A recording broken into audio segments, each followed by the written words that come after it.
Allez, salut à tous les amis, donc aujourd'hui nous sommes le 31 octobre, nous allons parler de vampires. Et oui, de vampires. Eh non, c'est pas Halloween, c'est pas Halloween, c'est pas Halloween. Alors, là nous sommes sur la commune de l'Aiguille, à côté de Saujon. Qu'est-ce qu'il s'est passé ici? Bon, qu'est-ce qui s'est passé ici? Sac poubelle. Deuxième indice, poudreuse.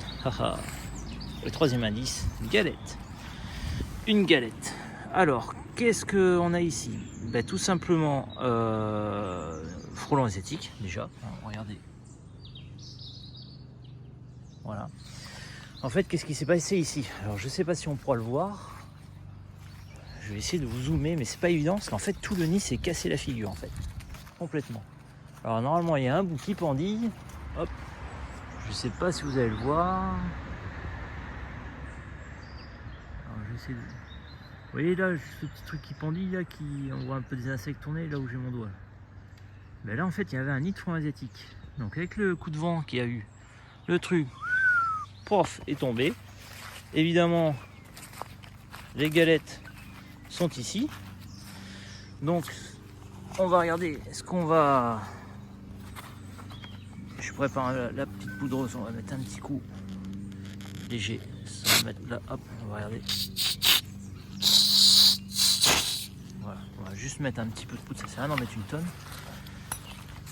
On va juste regarder l'état des galettes. Et bien sûr, c'est à faux l'enlever, on peut pas le laisser. Regardez, vous avez vu? Hop, il y a plein de petits frelons. Donc, regardez lui, prêt à naître. Et mon pote, il verra pas trop le jour. Bon là, ils sont un peu... Il y en a, il me dit, ouais, vous mettez pas d'aiguillons. Bah oui, j'ai pas besoin de mettre d'aiguillons constamment. Donc là, voilà. Donc il y a une cliente, enfin quelqu'un connaissait quelqu'un qui dit, oh mais vas-y, tu mets un casque de moto et enlève les galettes à la main. Oui, regarde, t'as vu ce qu'il y a? Regardez, il y a plein de petits frelons. Voilà, regardez, hop là, la surprise, encore plein de frelons. Voilà, hop, ça suffit, pas besoin d'en mettre une tonne. Je veux sortir. Voilà. Donc l'état du nid tout simplement. Donc là, ce que vous voyez, les trucs blancs là, comme... Oh, regardez une jolie reine. Oh, une deuxième reine. En fait, tout simplement, ça, les larves, eh ben c'est des larves, comme son nom l'indique. Et normalement, on a des œufs dans les extrémités. Le petit truc au fond blanc là, vous voyez, c'est des œufs. Voilà. Donc en fait, dans un nid, une alvéole, c'est un futur frelon. Donc calcule le nombre d'alvéoles, le nombre de galettes, ça vous dit le nombre de frelons qu'il peut y avoir. Le problème ici, vous allez voir les amis, c'est que bien évidemment, le frelon essaye de s'installer ailleurs.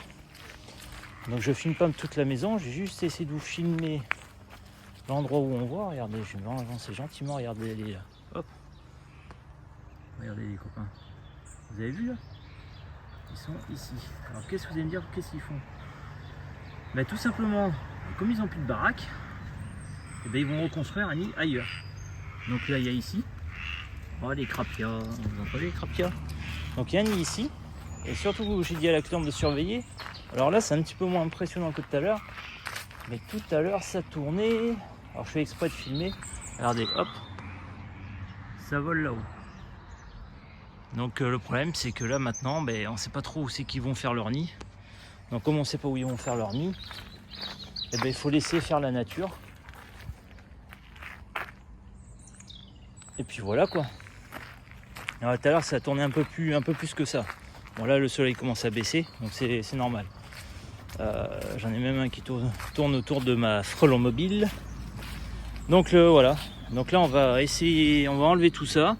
Donc la cliente au début elle me disait on va attendre les différentes tempêtes qu'il y aura ce week-end. Et non les amis, justement pour éviter ce problème là, il faut enlever les nids. Il faut les traiter dans les arbres. Après une fois que c'est poudré c'est bon. Mais il faut traiter les nids avant les coups de vent. Pourquoi? Parce que comme les nids sont très lourds, en plus avec tout le taux d'humidité qu'on a, les nids peuvent peser quand même jusqu'à 10 kg. Et au moindre coup de vent, il suffit que ce soit pas sur des branches assez solides. Là, c'est la chute d'un nid et c'est des milliers d'individus qui tombent par terre. Donc qui vont tourner un peu partout autour du un peu autour des galettes, et non seulement ça, ils vont s'installer un peu ailleurs, et on peut avoir même 2-3 nids au lieu d'en avoir qu'un, quoi. Évidemment, parce que comme on a pas mal de fondatrices, et ben, elles peuvent recommencer un nid. Regardez ici, on a une jolie reine.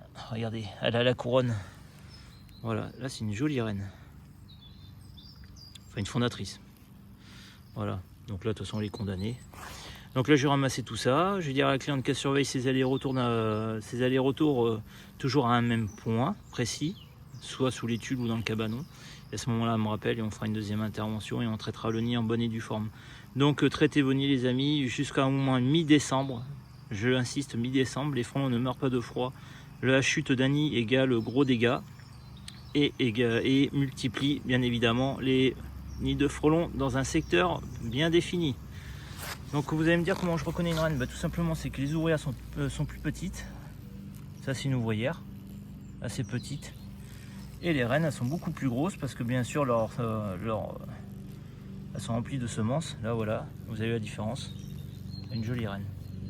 Voilà, donc il y a quelques individus par terre, enfin. Allez, sur ce, je vous souhaite une excellente fin de journée. Pour moi, la journée, elle est terminée. Regardez ça. Vous avez vu? Une belle reine, hein, il manque la couronne. Allez, à très bientôt les amis. Ciao.